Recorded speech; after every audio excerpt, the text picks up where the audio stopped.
So thanks, it's really lovely to see you all here. My name is Chiara and I run Grow Wild Yoga. So I'm a yoga, breathwork and meditation teacher. I will tell you a bit more in a minute about how I got into breathwork.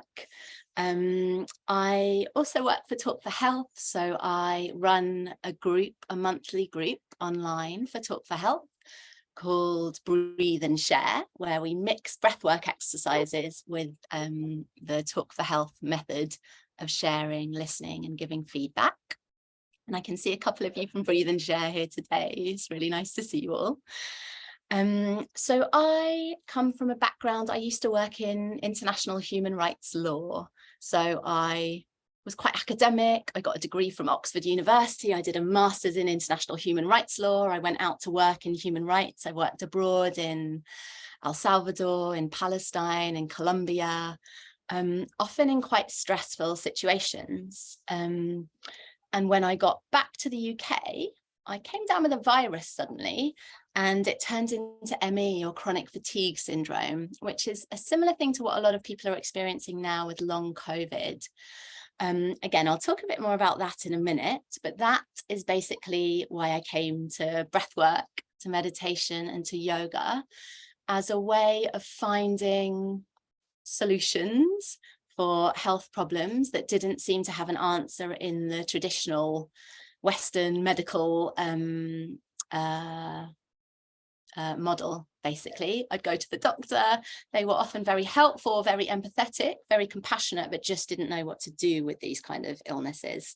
And I think there's a lot of, so Western medicine can be amazing in emergency situations and in lots of other situations, but we're seeing increasingly now that there's a lot of chronic ill health that simply doesn't seem to respond very well to Western methodologies. So breathwork is a really nice combination of ancient Eastern traditions with some more modern things. So we'll see a bit later that there's lots of more modern breathwork that's brought in stuff from the Eastern traditions and has changed it up a little bit.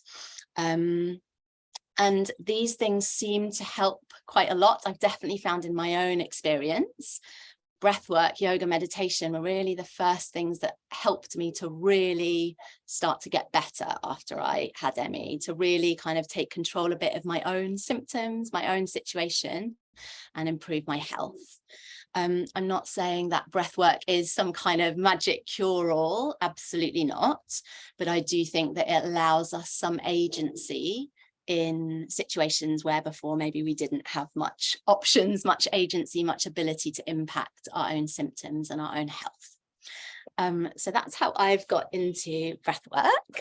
Let me share my screen now, and I've got a little presentation. I will share my screen sometimes, and then when we do some breathwork exercises, I'll come back onto the screen so that you can see me well. There we go.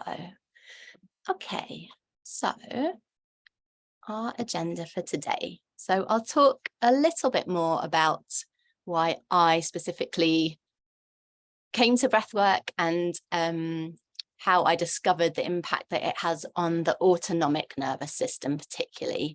So we're going to focus quite a lot on the autonomic nervous system. Some of you might be really familiar with what that means. Some of you might have no idea what that means, but we'll go into it.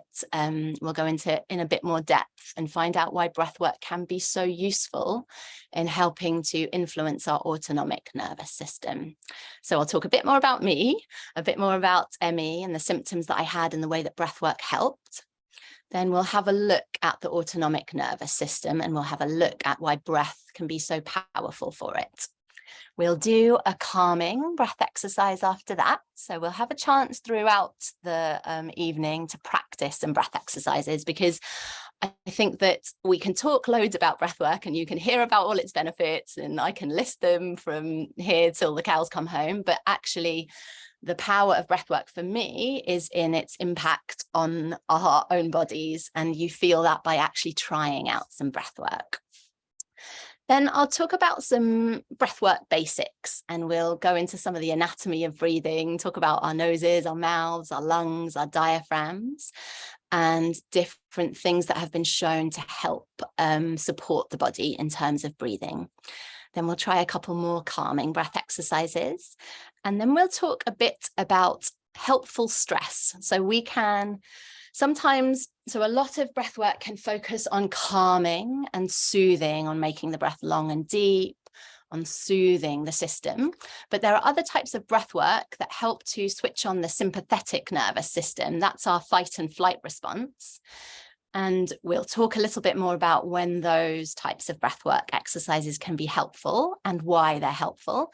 And then we'll have a chance to practice one of those. We'll look a little bit at research and whether there is any evidence, any scientific cold hard evidence that breathwork is helpful in any conditions. And then we'll finish by looking a bit at resistance breathing. So using a bit of sound. We'll make some noise using our own throat, and that can also, that's a form of breath work that can be very powerful. Then I'll pass you some more resources in case you want to find out any more about breath work, and we'll have a bit of time for questions at the end of the session. Okay. So we have about 60 minutes for this breathwork special, and I'll leave a bit of time of that for the questions at the end.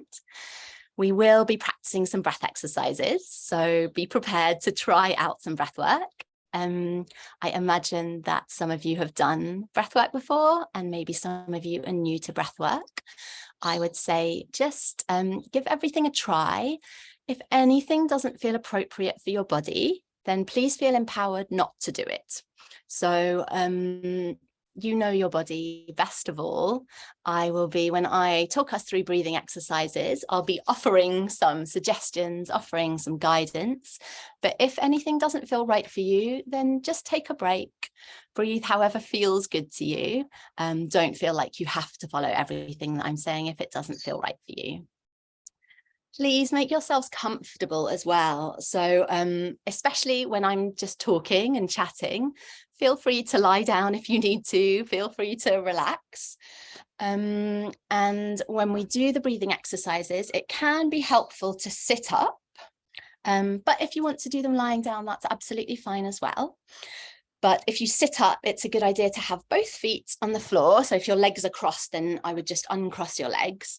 And if you're sitting leaning back on something, it can be a good idea just to lift yourself back up and not lean back on something so that your spine can support itself. And then that helps create a bit of space for the breathing exercises in the chest cavity. But for the moment, before we start the breathing exercises, please feel free to just relax as feels comfortable to you. So let's do a breath exercise to start off. First of all, actually, just take a big stretch out. So sometimes we'll talk about this a bit more in a minute, but when we look at screens or when we're texting or when we're replying to emails, it can put quite a lot of stress on our nervous system. So it can be nice to just move a little bit, stretch out, give yourself a yawn, maybe just try and make yourself yawn. Ugh. So then when you're ready, after you've wiggled around a bit, coming back into the Zoom space. Also, if when we do the breath exercises, you don't want to stare at the screen, you can always turn yourself to look away from the screen if you find the screen a bit too stimulating while we're doing the breath exercises. I will, in a lot of the breath exercises, we're able to just keep the eyes closed as well. So if you want to close the eyes at any time, and even if you want to close the eyes while I'm talking, that also helps reduce all the stimulation from outside on your nervous system. So do feel free to try that out if that feels good as well. So what we're going to do now, we're going to bring the hands into a certain position. I'll talk you through it and I'll also show you on the screen. So we're going to have the left hand underneath and the right hand on top. And if you see the hands, your fingers have three segments, the top, the middle, and the bottom segment. We're going to try and put the fingers on top of each other with the middle segments of each finger touching the middle segments of the opposite finger. So the middles of the fingers are on top of each other. The right hand on top of the left, and then your hands are just curved a bit like they're in a cup. And then we're going to place the thumbs, they'll come together to touch the middle segment of your left finger. So touching the middle segment of the bottom finger. So that should leave you with your thumbs with a little hole in between the knuckles, a little slit in between the knuckles. Okay, so right hand on top of left, thumbs touching the middle segment of the left finger, a little hole in between the hands. And then you can just relax your shoulders and hold that hand position around the level of your chest. Then we're going to be inhaling very deeply through the nose. And then we'll exhale through the mouth. You can round the mouth a little. And we're going to try and exhale the stream of air into the space between the thumb knuckles. So blowing between your thumbs. And then we'll keep going. Inhaling through the nose. Exhaling through the mouth, trying to blow the air into that space in your hand.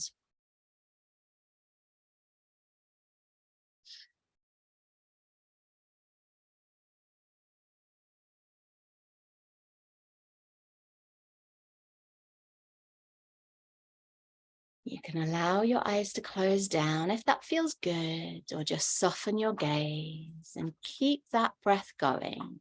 Inhaling through the nose, exhaling through the space between your thumbs, trying to feel the air as it passes your thumbs.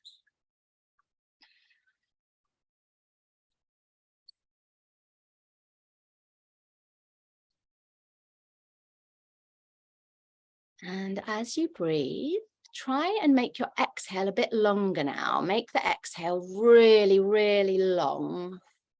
Concentrate on emptying all the air out of your lungs.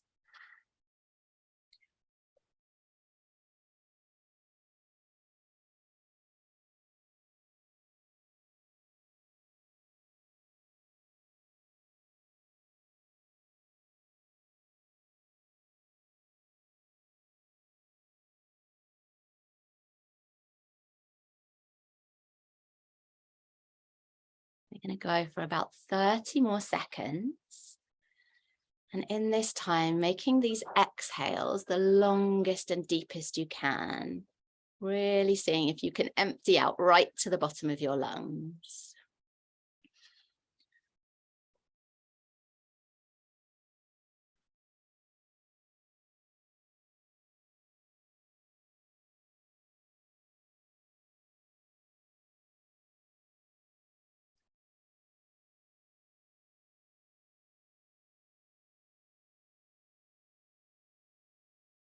And the next time you inhale, taking a deep inhale,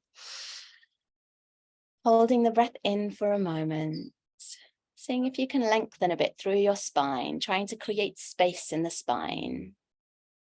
And then when you're ready to exhale, exhaling, relaxing your hands down, relaxing your breath, and staying for a moment in stillness. You can keep your eyes closed if that feels good. And just notice how your body feels. Just pay a bit of attention to the inside. Take a moment for your breath to settle. Letting your breath flow naturally now. Just noticing how you feel.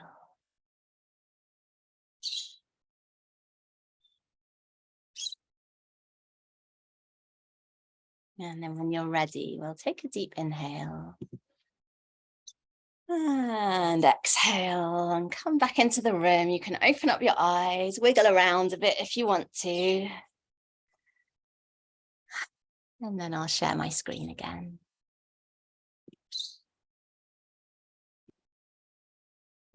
Okay. So that was just a little taste of some breath work, and we'll do a bit more in a while. So how I came to breath work and to all of these practices that help to work with the autonomic nervous system. So after I'd been working in human rights law in Colombia, I'd just been in, I came back to the UK and I seemed to pick up a virus. I just thought it was any old virus. Felt a bit like flu. I thought I would be in bed for a little while and then out of bed pretty soon. But actually it turned into something that lasted a lot longer. ME basically causes disruptions in the autonomic nervous system. Your circadian rhythms get reversed. So I was sleeping, I had no energy. It causes mitochondrial dysfunction as well. So the energy cells in your body just don't work properly. I went from being super active, from cycling everywhere, going to boxing classes after work, doing all kinds of things, to literally not being able to walk up a flight of stairs. I was, spending about 22 hours a day in bed. It was really difficult for me to just even be in an upright position. It was like my body just couldn't support me standing upright or sitting upright. Lots of immune system symptoms, sore throats, fever, flu, lymph node pain, lots of neurological symptoms. So intolerance to sound, to light, to smells, lots of memory problems and lots of inflammation. It literally felt like my brain was swelling in my head. And that's what myalgic encephalomyelitis, the encephalomyelitis is the brain swelling bit. So I went to doctors. Eventually, after about 6 months, I got diagnosed as having ME. But even then, there was very little that they could offer. So they offered cognitive behavioral therapy and some graded exercise therapy. But those things, they've since been proven to not be particularly effective. And I think now quite a lot of them have been taken off the recommended treatments. So there was a lot of really, a lot of people who wanted to help, but it was very difficult to change these symptoms. And then one day I went to a yoga class and I couldn't tolerate much yoga. I would usually go and just lie on the floor, but I went to this class and they did some breath work in it. And very quickly, I just noticed a difference. So it was very rapid. I could feel a difference. It was almost like my, something cleared in my brain. It really felt like the inflammation in my brain went down. And after I started doing these breathwork exercises more regularly, I really started to get better. So my immune system felt like it strengthened. I was picking up less infections. My sleep cycles eventually, like slowly, it took lots of time, but seemed to sort themselves out better. And all of the inflammation, all of the kind of inflammatory responses in my body seemed to improve as well. So eventually I trained as a yoga teacher and a breathwork teacher, and now I really enjoy sharing these practices with other people who have similar conditions or who are looking for something to help when other things haven't been able to. So the reason that I really enjoy breathwork is because it's so simple. You don't need any tools, you don't need anything expensive. You literally just use your own body. You can do it at home. You can do it for very short periods of time. And it has a really quick impact. And I think this sense of agency, so the sense of being able to impact my health when for a long time I hadn't been able to, that I feel like that's really one of the amazing things about breathwork, this idea that you can influence your health when other things haven't been able to help you do that. The changes, so there's been a lot of research recently into breathwork. It's still I think it's still very early days, but it seems like lots and lots more people are getting interested in breathwork now. It's quite noticeable. You can measure these changes, even if you have something like a heart rate monitor at home. Lots of people have apps on their phones or have a heart rate monitor, or if you can monitor your blood pressure.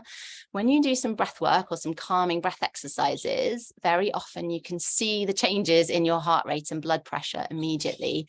And that can be quite inspiring and motivating for people to be able to see that they're actually impacting their body stats quite quickly and in a way that's pretty easy to do. Let's move on. So breath for me seems to be the key to automatic processes that we don't normally think we can affect. So we're going to have a look at the autonomic nervous system and how our breath can affect it. Have I just drawn on my own presentation? Oh, well, we're going to have to leave it like that. There we go. Okay, so what is the autonomic nervous system? The autonomic nervous system controls the automatic functions of the body so that we don't have to. So it does things like breathing, heart rate, and the heartbeat, our digestion.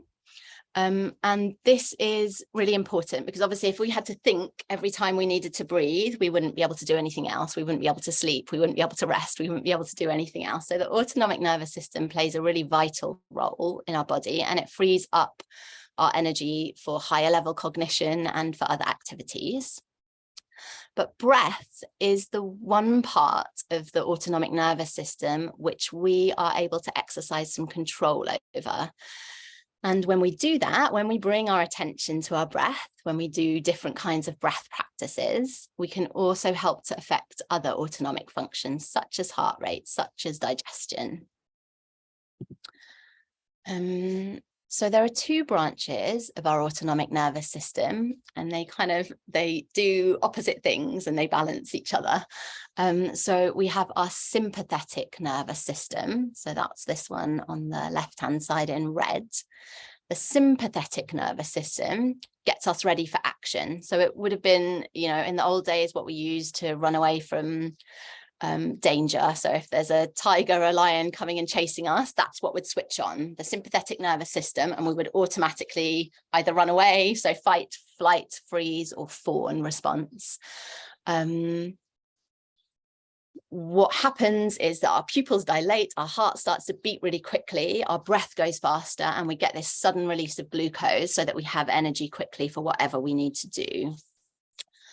As we'll see in a moment, the problem, and I mean, a lot of people know about this already, the problem is that at the moment in the society we live in, our sympathetic nervous system is often really overstimulated. So it responds to perceived danger in the same way as it responds to actual danger. So anything that we perceive as a danger, which these days can just be loud noises, or it can be lots of emails, or it can be someone at work who's upsetting us, or it can be any number of things, can set off that sympathetic nervous system response.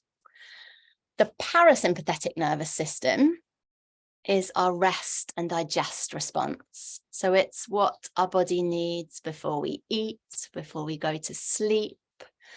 Our breath softens and slows down. Our digestion is stimulated. At this time, it helps our cells repair. Our heart rate slows down. So we have 12 cranial nerves that connect the brain to the rest of the body and the organs. The vagus nerve is one that is a really important part of the parasympathetic nervous system. It's our 10th cranial nerve, and it connects the brain to lots of our organs, to our heart. It helps with blood pressure. It connects to our lungs. It stimulates our immune response. It's responsible for digestion, for the communication between the gut and the brain. And we also know now that it's not just the brain sending down information to the body. Actually, a lot of it, sometimes more, is the body sending up information to the brain. So the heart sends more signals to the brain than the brain sends to the heart, and the same with the gut. So the gut sends more signals up to the brain than the brain sends down to the gut.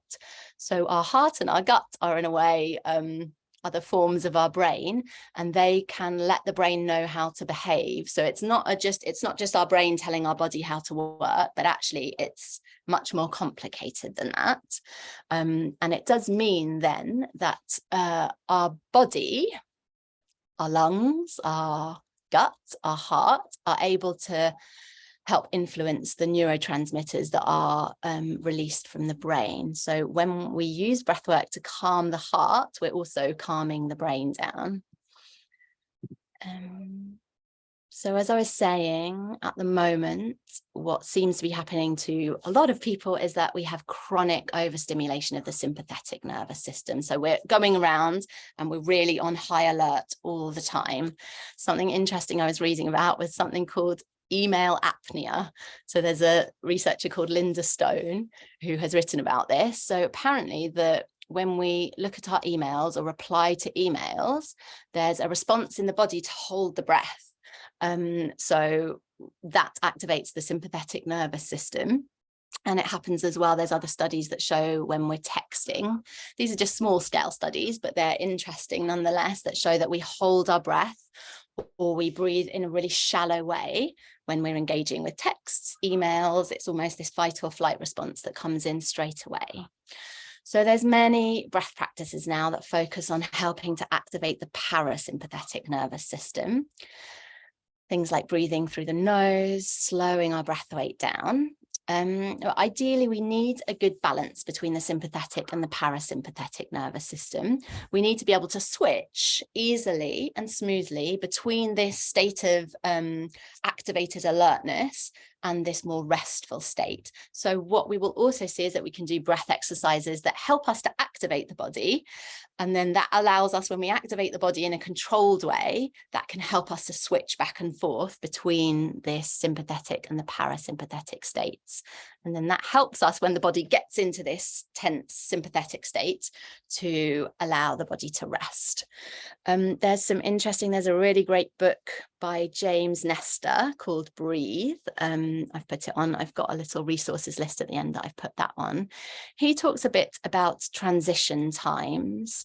So these times, maybe after we finish work or after we finished a Zoom call, after we finished doing something really focused and that does activate the sympathetic nervous system, or after we've had an argument, or after we've got angry or scared, having a transition time where we do a short, like 2 or 3 minute breathwork exercise where we do a calming breath to help get the body back into a parasympathetic state of feeling relaxed and restful. So some of these breath exercises that we do today are ideal for this as well, for these transition times. And it can be nice and can really produce an important impact on the digestive system if we do something like this before we eat as well.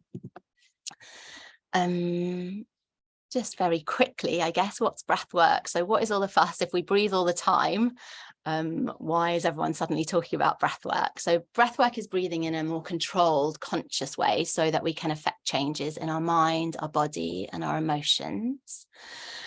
The idea of breath work comes from Eastern yogic traditions of pranayama. So this is actually where yoga used to just be breath work, pranayama.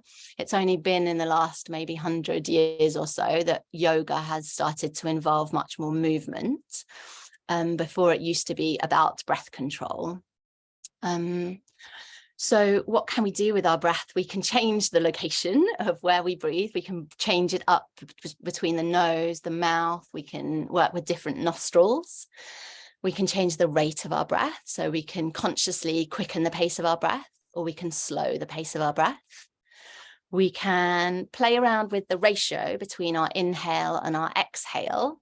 So we can take a longer inhale or a longer exhale.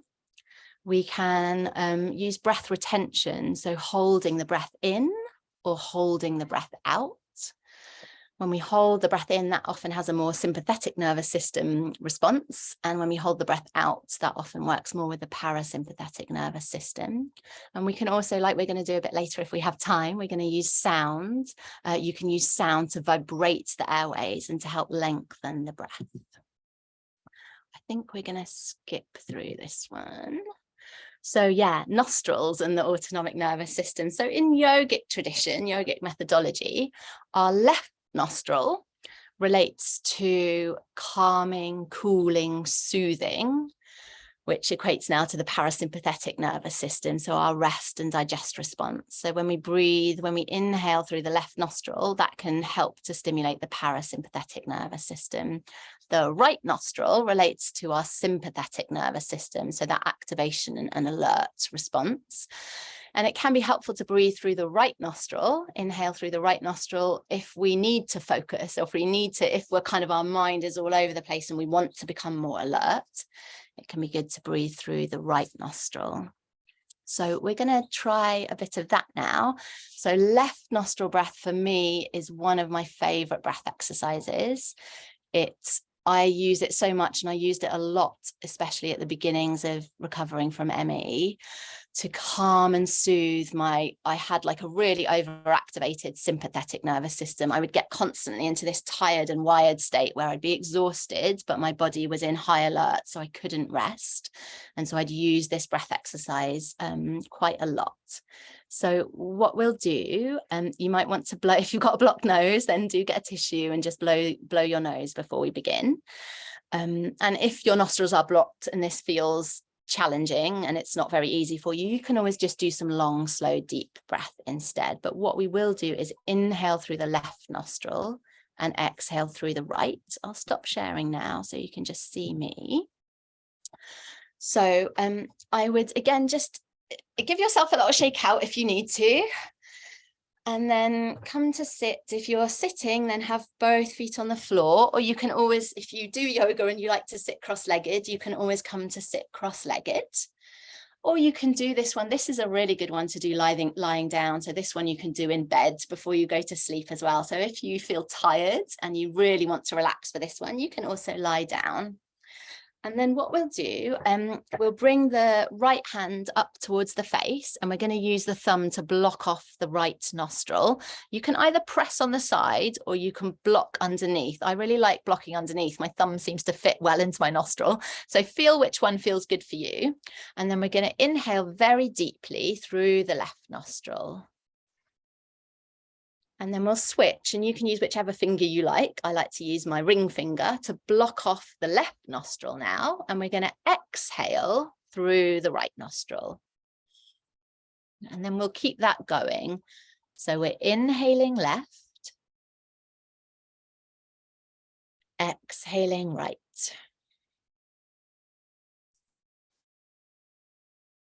Inhaling left. Exhaling right. Breathing at the pace that feels right for you. Again, you can close your eyes down if that feels good to you, or you can just soften your gaze. And then when you've got used to this breath, trying to lengthen and deepen the breath. So thinking about a very long, slow, deep inhale. A very long, slow, deep exhale. Keeping that breath pattern going. Inhaling left. Exhaling right.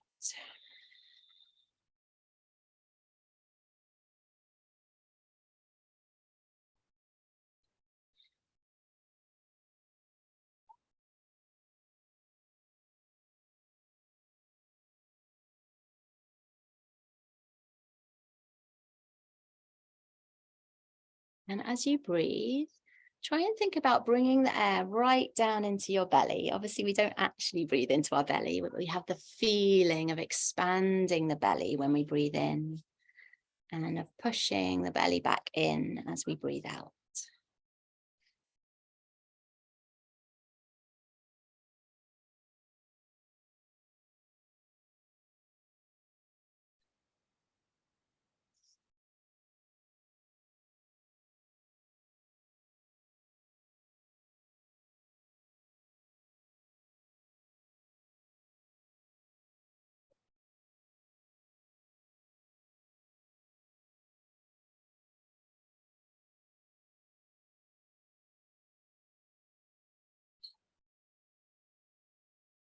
So we'll do another 20 seconds here.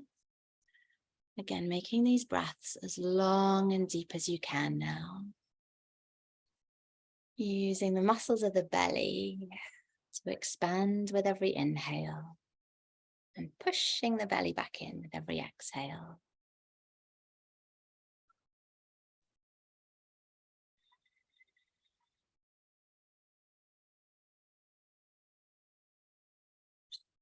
And then when you're ready, taking a deep inhale through both nostrils now. Holding your breath in for a moment.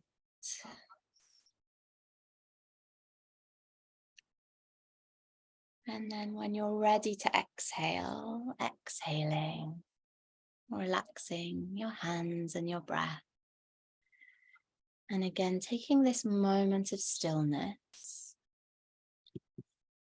Just noticing how your body feels. You can keep your eyes closed if that feels good. Feeling into your body, noticing and letting the effects of that breath pattern just settle in.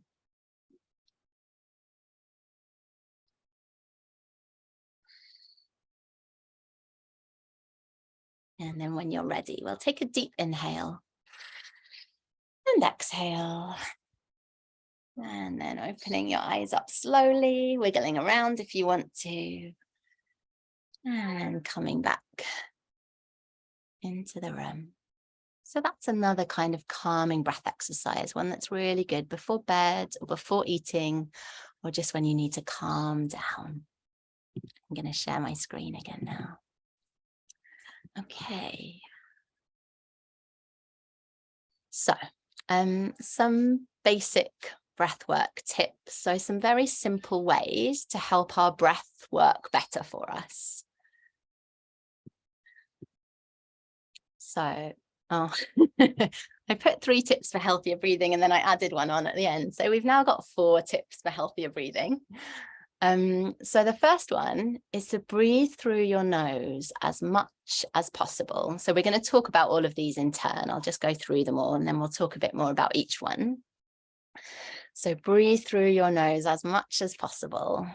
And the second one is, you might think that breathing more gives you more oxygen, but actually less is more. So working to breathe less number of breaths, but breathe more deeply is really beneficial for our body.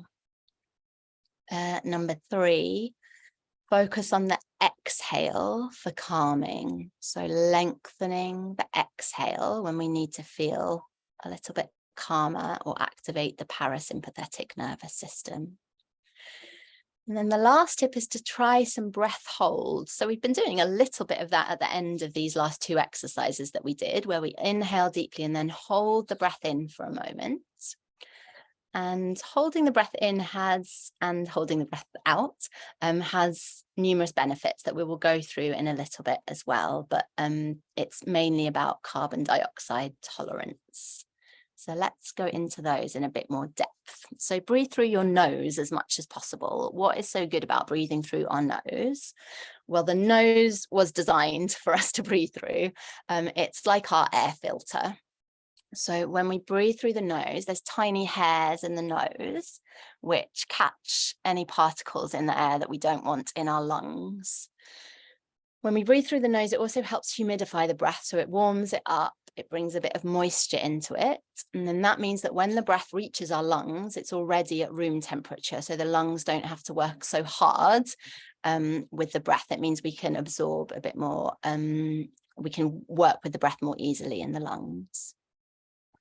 When we breathe through the nose, there's pockets in the nose that produce nitric oxide, which is a vasodilator. It means it widens a vasodilator. It means it widens the blood vessels.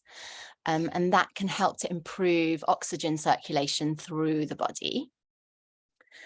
When we breathe through our nose, obviously our nostrils are smaller than our mouth is, so it slows our breathing down a little bit. So anytime that you want to slow your breathing through the nose can be really helpful. It also helps to support the immune system. It's like another additional layer of defense to stop things that we don't want to come into the body coming in. And then at nighttime, it helps to reduce the risk of snoring and sleep apnea. So there's a method called the Buteyko method, Buteyko, that talks specifically about breathing through the nose. They've done a lot of research. It was set up by someone who had asthma, or who had, I don't know if he still has, but it's much better now. He just started looking at breath and then did all this research about breathing through the nose. So if this sounds interesting to you, that's an interesting method to look up. And I think basically some of it just involves putting a little piece of tape on your mouth at night to help you breathe through your nose, because apparently I think it's something like 30 to 50% of people breathe through the mouth quite a lot. And when we breathe through the mouth, it's quite drying, and it also doesn't have all of these benefits of breathing through the nose. So obviously it's important to breathe through the mouth at times. Mouth breathing can be useful. So it's definitely not saying don't ever breathe through your mouth. But when we want to calm ourselves down and when we want to support the body, then it can be much better to breathe through the nose. So breathing less. Why should we breathe less? So slower breathing stimulates the parasympathetic nervous system. So it's really relaxing for our body. It's that rest and digest response that it helps to stimulate. When we breathe quicker, we often are doing shallow breath. So lots of us these days sometimes do a lot of shallow breathing, so breathing into the chest. So when we're a bit tense or nervous, the muscles are constricted and we do a lot more breathing into the chest. So shallow breathing is a lot less efficient in terms of oxygen exchange.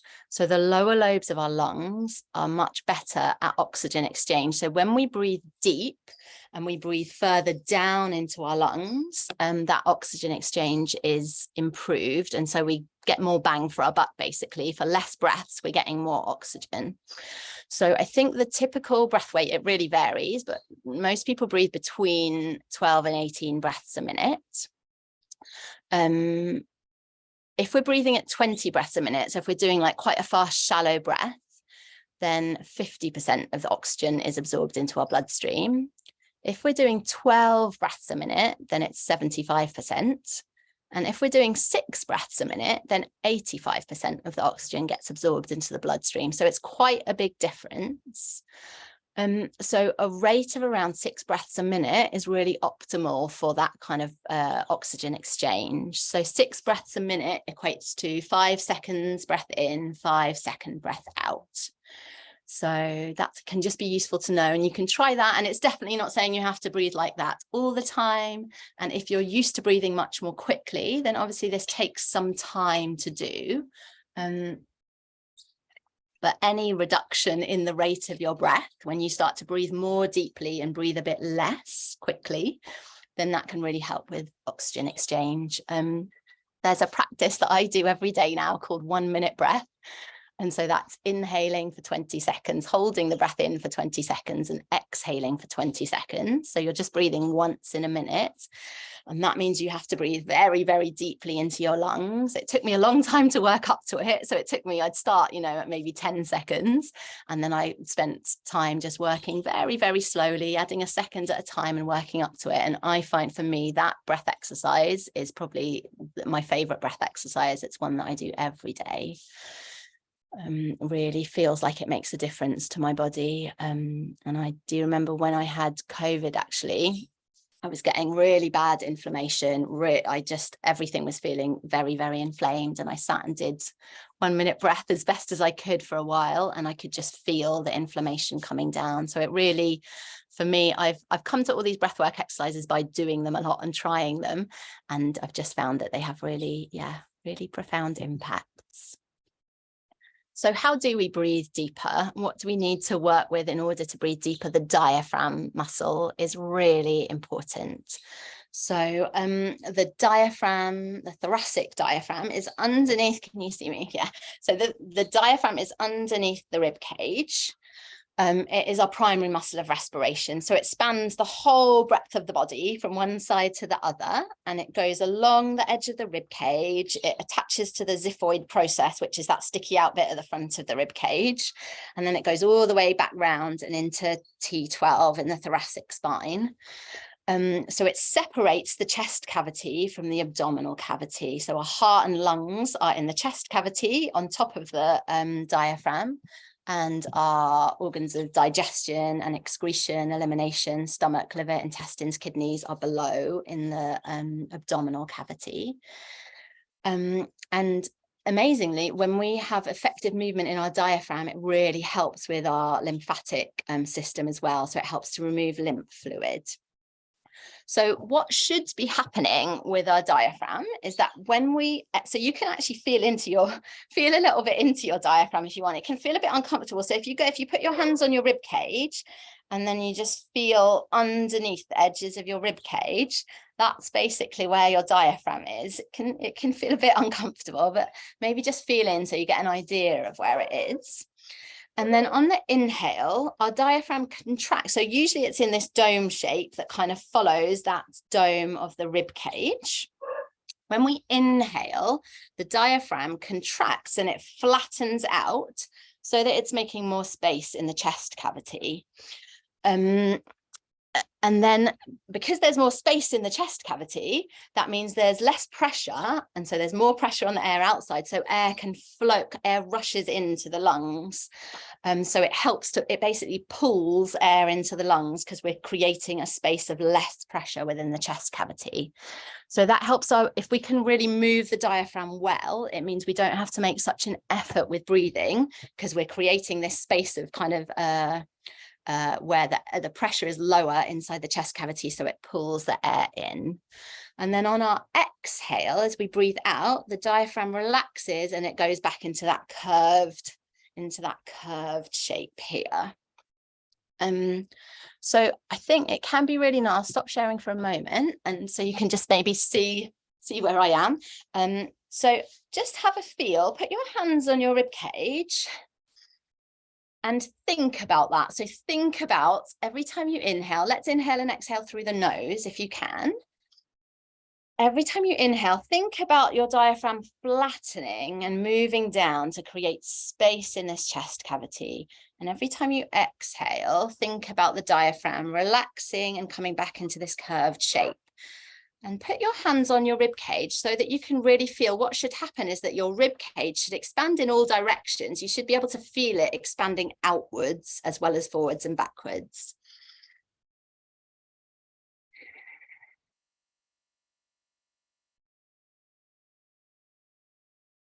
So you might be able to feel your fingers on the inhale. If you're hugging your rib cage with your hands, you can feel your fingers getting further apart on the inhale and coming back closer together on the exhale.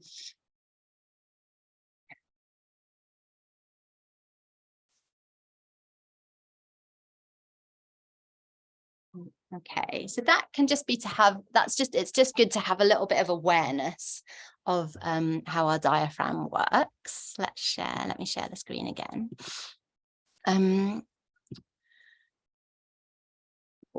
Actually, there's just one more thing I wanted to talk about there. So what was I going to say? Oh yeah, so we also kind of want to think about our diaphragm in osteopathy and craniosacral therapy. They think of everything as being a bit more connected, and they don't just think about our one diaphragm here, that thoracic diaphragm that we know.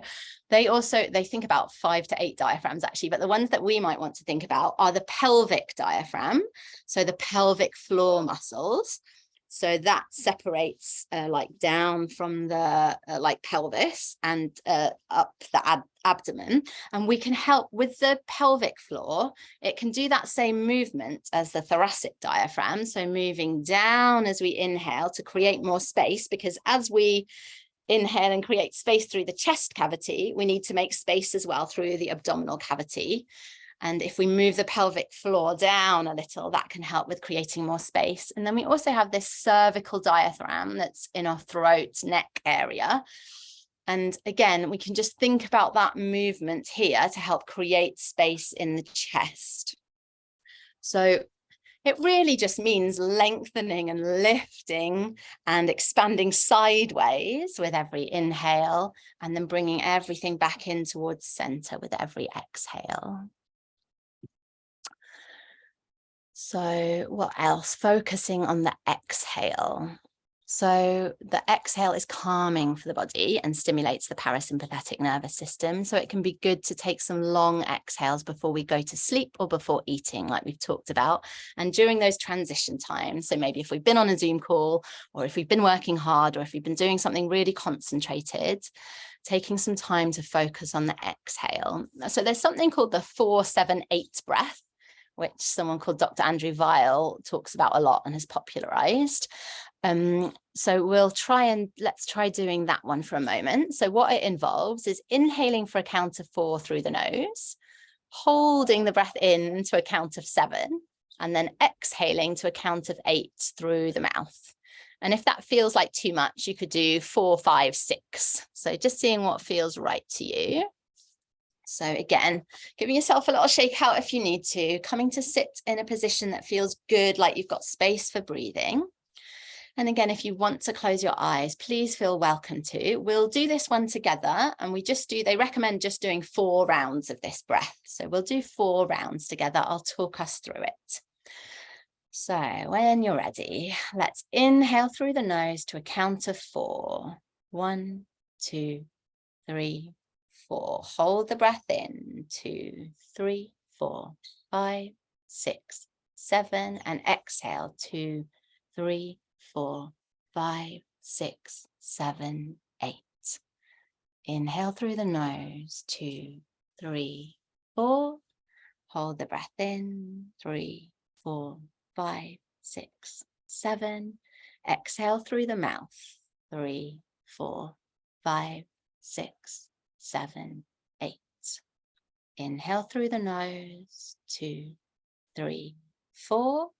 Hold in. 3, 4, 5, 6, 7. Exhale out through the mouth. 3, 4, 5, 6, 7, 8. Last time. Inhale for 4 through the nose. Hold it in. 3, 4, 5, 6, 7. Exhale through the mouth.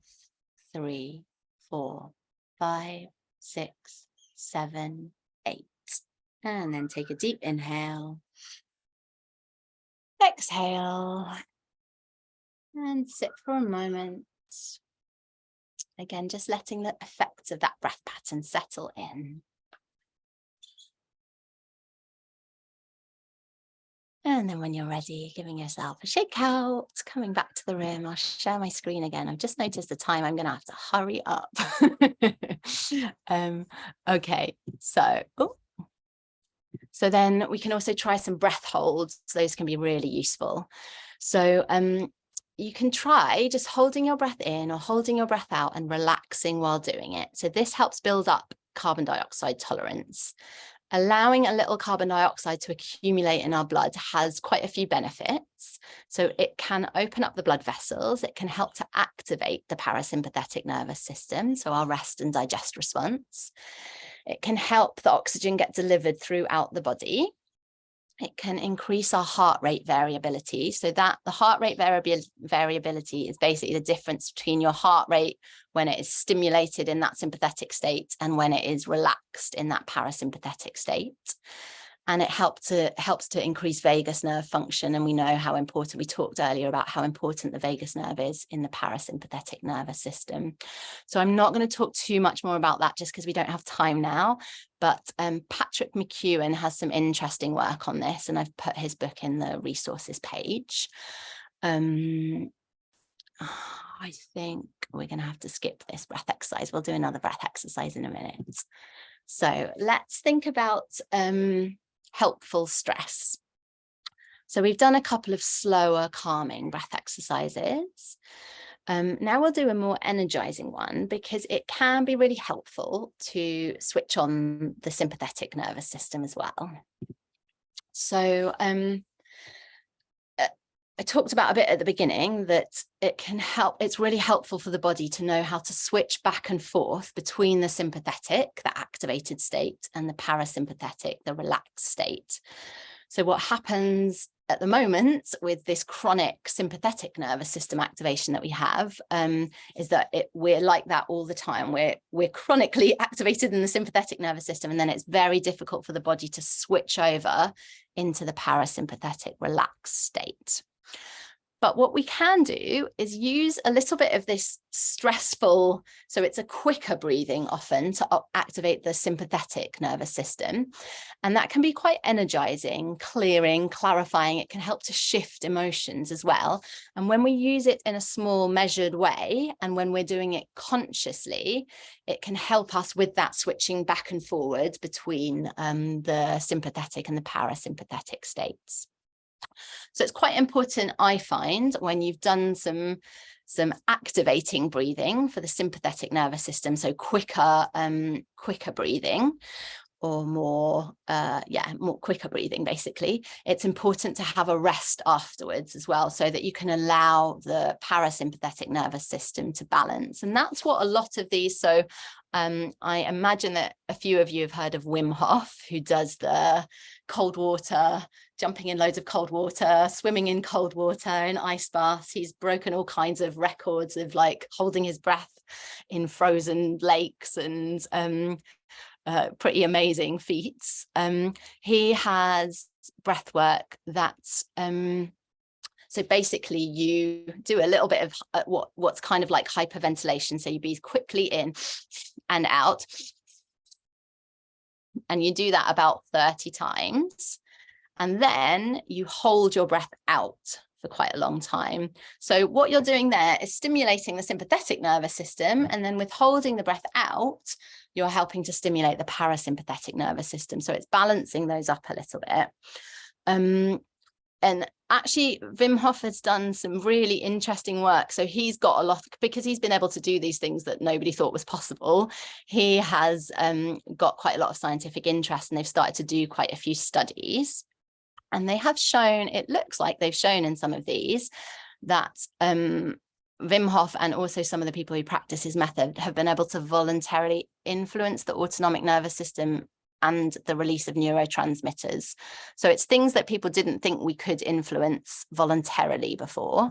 Again, I've put a note in the resources page that we can, for a bit more information about that. But basically the study they did was inject, it sounds really crazy, I would never have participated in this, but they injected first they did Wim Hof, and then they thought it might just be that Wim Hof was a really special person and that it was only him who could do it. So he said, oh no, well, we'll do it with some other people then. So they did it with 12 other people who practiced Wim Hof method. They injected them with an endotoxin, so that should produce inflammatory response in the body. So flu-like symptoms, cytokine elevation, so those are inflammatory response markers. And it was really interesting. So in response, so the Wim Hof practitioners, in comparison to the control group, the neurotransmitter mediators that are anti-inflammatory were 200% higher, and the pro-inflammatory mediators were 50% lower. So it's really interesting. I think it's a really interesting avenue to look at how that could help in autoimmune conditions. So some of these energizing breath exercises can really, it looks like they can impact the immune system, basically. We're going to try a short one now. Let me stop sharing the screen. So this one is a much more energizing one. And if you're, I don't know, if you're feeling anxious or like wired, sometimes it's better not to do these kind of exercises. So see how you feel with this. But what we're going to do, again, just come into that comfortable seated position. And we're going to stick the tongue out the mouth as far as we can. As far as we can. When we work with the tongue, we work with the vagus nerve. So we're going to stick the tongue out as far as we can. And then we're going to pant in and out through the mouth quite quickly, like a dog who's been for a long run, or like a lion.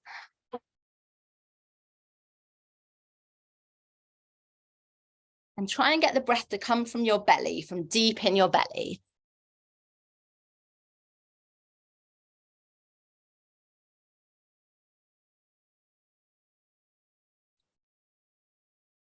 Keep that going. Keep pulling the tongue out your mouth as far as you can. You can close the eyes if you want. So it's a stimulating breath, but trying to do it in a relaxed way. Keep inhaling and exhaling through the mouth.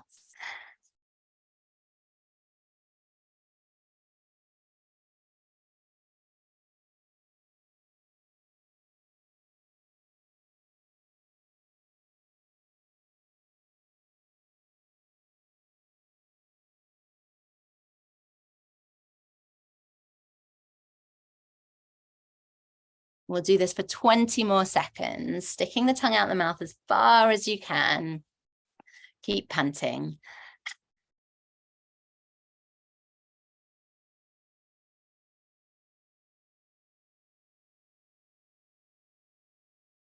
Inhaling deeply now.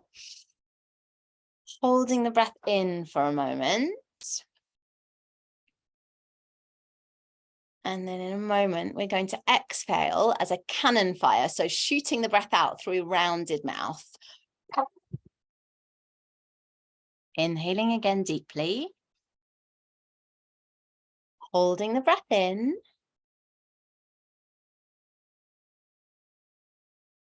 And exhaling cannon fire. One last time. Inhaling deeply. Holding the breath in. And exhaling cannon fire out.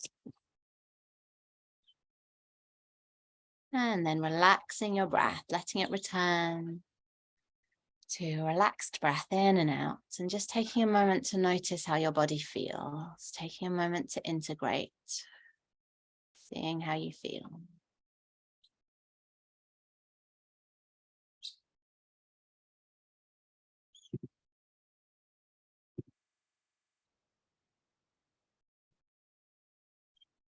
Okay, and then when you're ready, opening up your eyes, wiggling around, coming back into the room. So I'm going to speed through these last few slides. I'm sorry, I want to leave a couple of minutes for questions.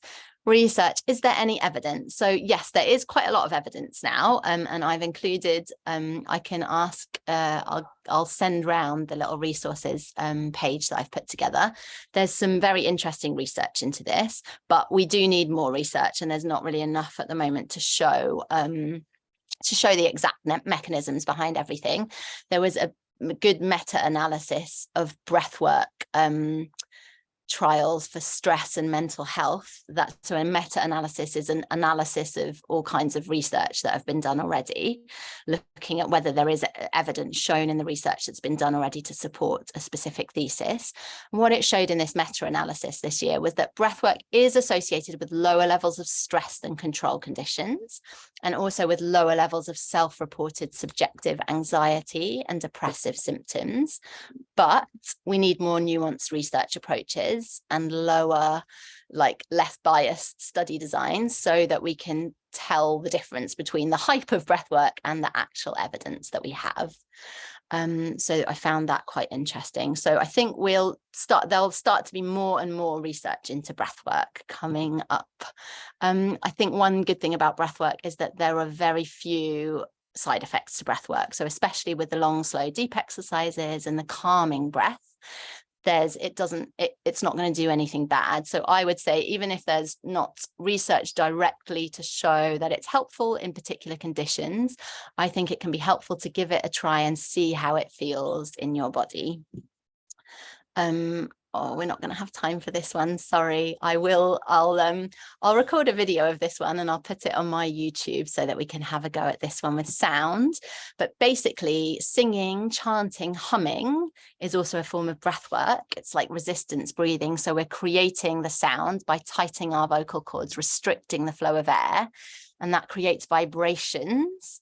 It also slows down our breath rate, increases the exhale ratio, which we know is good for parasympathetic activation.